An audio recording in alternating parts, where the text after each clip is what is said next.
This is PAX 2017. We are here with Ron Gilbert and talking about Thimbleweed Park. So for those of us that didn't grow up, hashtag PC Master Race, tell us a little bit about the games that you made before Thimbleweed Park. Yeah, well, I made a lot of point-and-click adventure games, and the first one I made was Maniac Mansion. This was back in 1987. And then after Maniac Mansion, I worked a little bit on Zack McCracken. Then I made the Indiana Jones and the Last Crusade point-and-click adventure. And then I made Monkey Island 1. Hey, look, a three-headed monkey. And then, it's behind you. Yeah. And then I made Monkey Island 2 after that. And then I did a whole bunch of point-and-click adventures for kids after that. So by the time that I met Guybrush Threepwood, he was already a mighty pirate. Was he? Yes.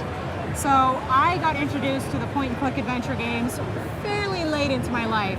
So how approachable is Thimbleweed Park to someone like me, where I didn't grow up on adventure games? Some of the puzzles in some of the more classic games might be a little tougher for me. Yeah, well, we really designed Thimbleweed Park to, it's not an easy game, right, but we kind of like filed off all of those ugly rough edges that the old point-and-click adventures had. Like, a lot of those games had very, obtuse puzzles that didn't make a lot of sense, and you randomly combine things together, and we kind of got rid of all that with Thimbleweed Park. So it's still a very classic point-and-click game. It's still a very hard game, but it's not like an obscure type puzzle solving. And we also have a casual mode where all of the really hard puzzles have been removed or pre-solved. Okay. So what you're doing is solving the easier puzzles and stuff. So a little more help. And on top of that, there is a built-in hint system because it is the game does takes place in 1987. There's actually a phone in the game. And you can call the phone, and you can you call the hint line, and you can work through the little hint tree, and you get hints in the game. And those hints are based on kind of where you are in the game. Yeah, see, that's the one thing we can do that the old hint lines couldn't do. Right. We actually know where you are in the game, so we can help you with very specifically the issues that you're having at that moment. Okay, so kind of give me the elevator pitch. What the heck is Thimbleweed Park? Well, Thimbleweed Park, it's the story of these two detectives, Agent Ray and Agent Reyes, that show up in town because there's been a body discovered in the river outside. Okay. And so they're trying to figure out what's going on. But what they discover is this town of Thimbleweed Park is really, really bizarre. There's lots of very, very strange characters, and it's kind of like this trip down this rabbit hole of what's going on in the town. So it's got kind of a Twin Peaks vibe to it, just in terms of the oddness of everything going on. There's a really creepy clown. There is a creepy clown, Ransom the clown. Yeah, he's really creepy. Yeah, he's kind of a jerk. So, who is your favorite character? Mine is probably Dolores, who's up on the screen right now. Probably Dolores, because she's a game developer. So I kind of relate to her. That feels almost like cheating.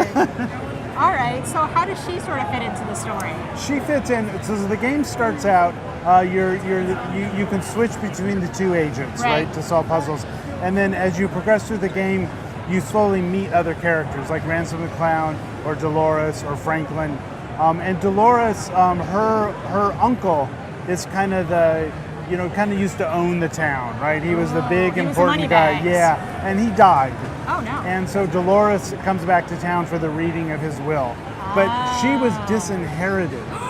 So she's kind of back in town under these mysterious terms because she had been disinherited. And she'd been disinherited because she wanted to be a game developer. Oh no. The twists and turns don't end. All right. So what was your favorite puzzle to design? Because this is obviously a deeply puzzle-heavy game. That's really a hard one. They're all your babies. Yeah. You love all your kids the same, even the ugly ones. So, yeah, I don't know that I can really answer that. No, it's okay. That's still an okay answer. So, there was a controversy about toilet paper. Oh, yes.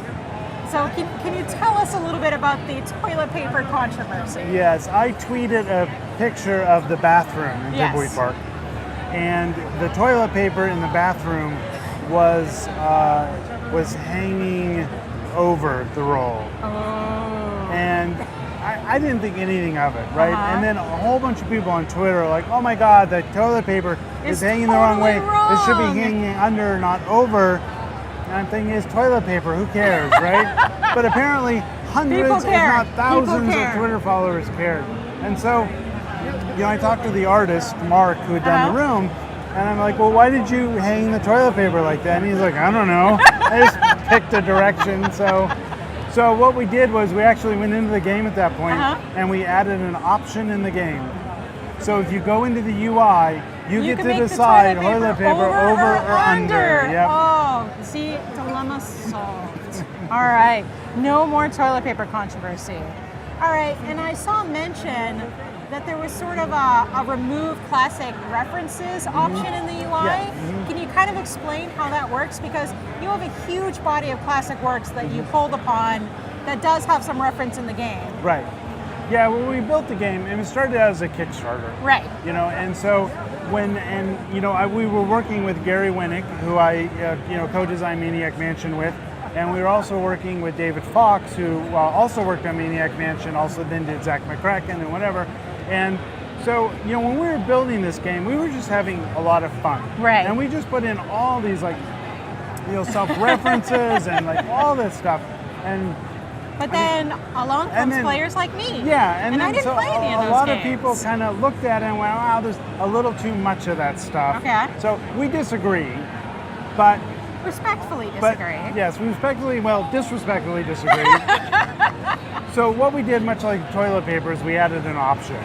You can check the thing and it removes all of those like self-references. And it has sort of a different style of dialogue in place of those? There's some places where we removed it. There's a lot of images that just go away when you do it. So, you know, if you're offended by references from classic adventure games, you can check that box and they all go away. All right, fair enough.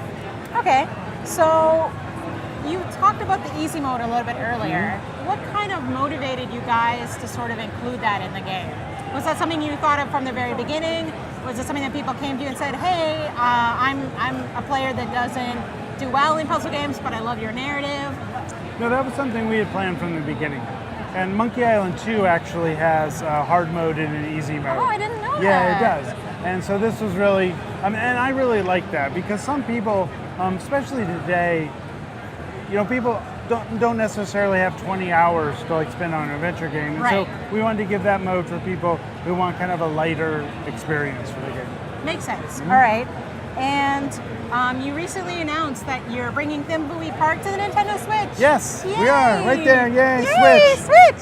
So what has it been like porting the game to Nintendo Switch? It's been great. I mean, I like the Switch. I think the Switch is going to become almost my favorite platform. Ooh. Because it's all touch, so you can just touch the screen to use the stuff. And I love the Switch because I can take it with me. You know, it's really nice. So it's been great. And porting to the Switch really wasn't that hard. So it's been a wonderful port. And do you guys have a release date for the Nintendo Switch right now? Sometime in the next month or so. Awesome. So keep watching RPGamer for all the latest news on Thimbleweed Park and the official release date for the Nintendo Switch.